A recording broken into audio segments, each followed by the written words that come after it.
Visão. Vamos falar um pouco sobre a entrevista da Renata Vasconcelos ao Pedro Bial, né? Que trouxe aí várias nuances da carreira dela. Vale lembrar que a Renata Vasconcelos ela foi a profissional que abriu os trabalhos da Globo News lá em 1996 e desde lá veio crescendo aí em várias frentes. Chegou a apresentar o Fantástico, mas acho que ela era o nome certo desde a saída da Fátima Bernardes para assumir a bancada do Jornal Nacional. Ela tem um perfil muito interessante para estar nessa bancada do Jornal Nacional. Porque o Jornal Nacional, apesar de ser o jornal de maior repercussão da televisão brasileira, ele tem uma questão muito engessada em alguns aspectos, que tem sido quebrada devagarinho, né, nos últimos anos e tudo mais. E a Renata, ela equilibra um pouco dessa coisa de uma formalidade bastante considerável, ao mesmo tempo com uma conexão com o público de uma forma geral, né? Então, esse posicionamento, eu olhei porque entrou uma abelha, não é? É assim que é o programa ao vivo. Vê se entra uma abelha no Jornal Nacional, no Bari. Não entra, né?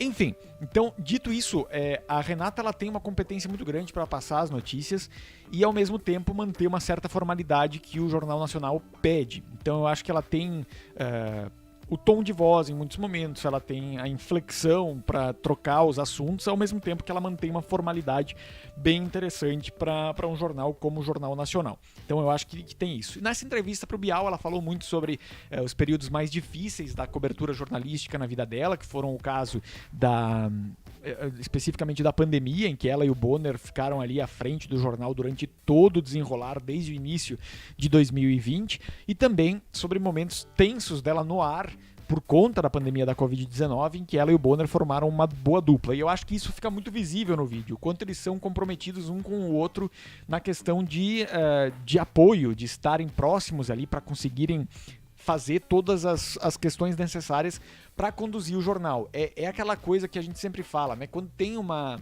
sincronia verdadeira entre as pessoas que estão ali na frente do vídeo, isso transparece muito rapidamente pro outro lado da tela, né?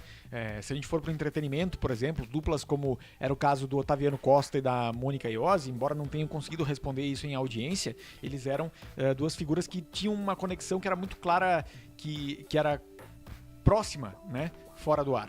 E tudo mais. Então eu acho que essa questão da Renata, ela traz uma carreira muito competente no jornalismo, e esse ápice que é estar na bancada do Jornal Nacional aí há quantos anos já?